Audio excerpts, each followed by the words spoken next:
ఇప్పుడు వచ్చిన సౌకులకు సౌకులకు విశ్వాసులకు మీ అందరికీ నా వందనాలండి. దేవుడు గడిచిన మళ్ళీ గృహకోటం నుంచి గృహకోటం వరకు ఆయన రెక్కల చాటున దాచి కాచి కాపాడిన విధానాన్ని బట్టి దేవునికి కృతజ్ఞతాస్తుతి స్తోత్రాలు చెల్లిస్తున్నానండి. మరి దేవుడు మరి ఇప్పటి వరకు ఎంతో ఘనంగా జరిగిస్తున్నాడు. దేవునికి స్తోత్రం. వర్షం వల్ల అభ్యంతరం వచ్చినప్పటికీ మరి చాలా అభ్యంతరాలు వచ్చినాయండి. మరి అయినప్పటికీ దేవుడు ఈ విధంగా ఘనంగా జరిగిస్తున్నాడు అండి. ఇదంతా ఆత్మీయ తల్లిదండ్రుల ప్రార్థన వల్లనే, మరి సంఘ ప్రార్థన వల్ల దేవుడు ఇంత ఘనంగా జరిగిస్తున్నాడండి. దేవునికి స్తోత్రం. అలాగే మరి రెప్కా గారికి బలహీనత వచ్చినప్పుడు చాలా బాధపడిందండి. 2 నెలల వరకు చాలా బాధపడింది. మరి ప్రార్థన చేస్తుంటే కూడా ఏం కనిపించట్లేదు ఏంటా అని మరి చాలా బాధపడింది. మరి చాలా చిన్నపిల్లలాగా ఏడుస్తా మరి దేవుని సన్నిధిలో అడిగేది, నా పొరపాట్లు ఏంటయ్యా, నన్ను స్వస్థపరిచాయని చాలా బాధపడిందండి. మరి దేవుడు బిడ్డ ఆలకించి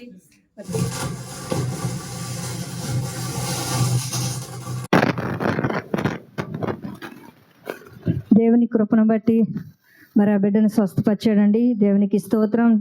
దేవునికి కృతజ్ఞతాస్తుతి స్తోత్రాలు చెల్లిస్తున్నాను. Thank you Jesus. మరి మెడిసిన్ తెచ్చుకుందండి. మరి హాస్పిటల్కి వెళ్ళి మెడిసిన్ తెచ్చుకున్నప్పుడు ఆ మెడిసిన్ ప్రభావం ఎలా ఉంటుందని మరి అక్కడ డాక్టర్స్ చెప్పారు. మరి నాకు చాలా బాధ వేసి భయం వేసింది. మరి ఆ మెడిసిన్ తెచ్చుకుని మరి వేసుకున్నప్పుడు నేను బయటికి వెళ్ళినప్పుడు బండి మీద ఉన్నా కానీ మరి ఆ కుమార్తె గుర్తొచ్చింది నాకు.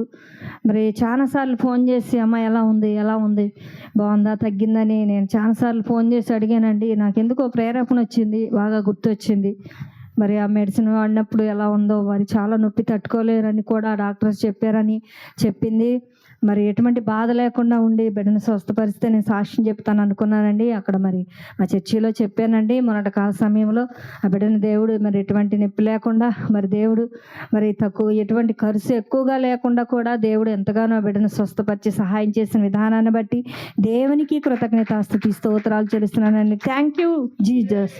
ఎందుకంటే మరి దేవుళ్ళు నడిచేటప్పుడు, దేవుళ్ళు ఉన్నటప్పుడు మరి అన్ని జనులు హేళనగా మాట్లాడతారండి. దేవుల్లో ఉన్నావుగా మరి నీకెందుకు వస్తుంది అది ఇదని మాట్లాడతారు ప్రభు అని నేను దేవుని సందులో కూడా దేవునికి చెప్పానండి. మరి అడిగిన బిడ్డకి ఎంతో సంపూర్ణమైన స్వస్థ ఇచ్చినందుకు దేవునికి కృతజ్ఞతాస్తుతి స్తోత్రాలండి. మరి ఆత్మీయ తల్లిదండ్రుల ప్రార్థన బట్టి కూడా మరి మేము మా సంఘ బిడ్డలు మా కుటుంబం అందరం క్షేమంగా ఉన్నామని అందుని బట్టి దేవునికి స్తోత్రం. మరి అలాగే మరి వాళ్ళ బిడ్డల కోసం ప్రార్థన చేయండి.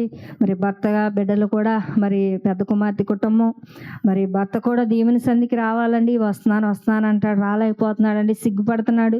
అటు సిగ్గు అనేది లేకుండా మరి దేవుని సన్నిధికి ఆ కుమారుడు రావాలని వచ్చినట్టు చూపించాడండి. మన బావగారు మరి ఆ బాబాయ్ గారు కూడా మరి చక్కగా వచ్చి కూర్చున్నట్టు చూపించాడు దేవుడు. ఇప్పుడు మరి దేవుడు నెరవేర్చాలని మరి ఆ కుటుంబం కోసం బిడ్డల కోసం ప్రార్థన చేయండి. సురేంద్ర వివాహం అవ్వాలని మరి అలాగే చిన్న కుమార్తె కూడా సంపూర్ణమైన స్వస్థ ఉండాలని మరి ఆ బిడ్డల కోసం ప్రార్థన చేయండి. మరి మనవరాలు కూడా సంపూర్ణ మరి ఆరోగ్యం ఉండాలి, రక్షణ ఉండాలని, మారు మనసు రక్షణ ఉండాలి. పెద్ద కుమార్తె కూడా రక్షించబడాలని, దేవుని సన్నిధికి రావాలని, బాప్తీసం తీసుకుంటాను అంటున్నారండి, తీర్చుకోలేకపోతున్నారు. మరి వాళ్ళు దేవుడి సన్నిధిలోకి నడిపించబడాలని మీరు అందరూ ప్రార్థన చేయండి. ఇచ్చిన ఈ గృహాన్ని బట్టి దేవునికి కృతజ్ఞతాస్తుతి స్తోత్రాలు చెల్లిస్తున్న దేవుడి చిన్న సాక్ష్యం దీవించిన గాక. ఆమేన్.